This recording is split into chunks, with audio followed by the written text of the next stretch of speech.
खरीप हंगाम तोंडावर आल्याने राज्यामध्ये शेतकरी खते खरेदी करत असताना शेतकऱ्यांना सर्रास लिंकिंगची बोगस खताची सक्ती केली जात असून युरिया, पोटॅश, डीएपी सारखी खते किमतीपेक्षा जास्त दराने विक्री केली जात आहेत। राज्याचे मुख्यमंत्री व कृषी मंत्र्यांनी फक्त वल्गना करून अधिकाऱ्यांच्या आड शेतकऱ्यांची लुबाडणूक सुरू असल्याची टीका स्वाभिमानी शेतकरी संघटनेचे संस्थापक राजू शेट्टी यांनी केली।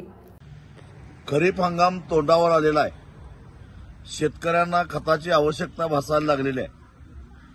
युरिया, सुपर फॉस्फेट, डीएपीचे तुटवडा जाणवायला लागलेला आहे आणि जी खतं सबसिडाईज आहेत, सबसिडीवर मिळतात, त्या खताबरोबर दुसरं न खपणारं खत, मग ते नॅनो युरिया असेल किंवा सूक्ष्म अन्नद्रव्य असतील किंवा बाकी कुठलीही खतं असतील, ती घेतल्याशिवाय युरिया मिळणार नाही, सुपर फॉस्फेट मिळणार नाही, डीएपी, पोटॅश मिळणार नाही, अशा प्रकारची सक्ती हे जे खत कंपन्यांचे स्टॉकिस्ट आहेत ते करायला लागलेले आहेत।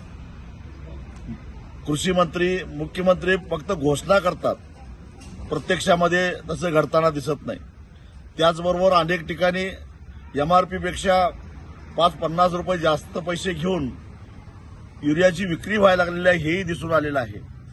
माझी सर्व शेतकऱ्यांना कळकळीची विनंती आहे, एमआरपीपेक्षा 1 रुपया सुद्धा कुठल्याही विक्रेत्याला देऊ नका।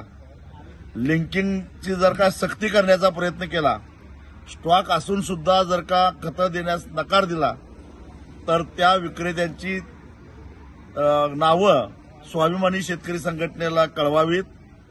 वेळप्रसंगी कायदा हातात घेऊन दुकान फोडून आम्ही शेतकऱ्यांना खतं वाटप केल्याशिवाय सोडणार नाही, पण एमआरपीपेक्षा 1 रुपया आमच्याकडून ज्यादा मिळणार नाही आणि लिंकिंग अजिबात सहन करणार नाही।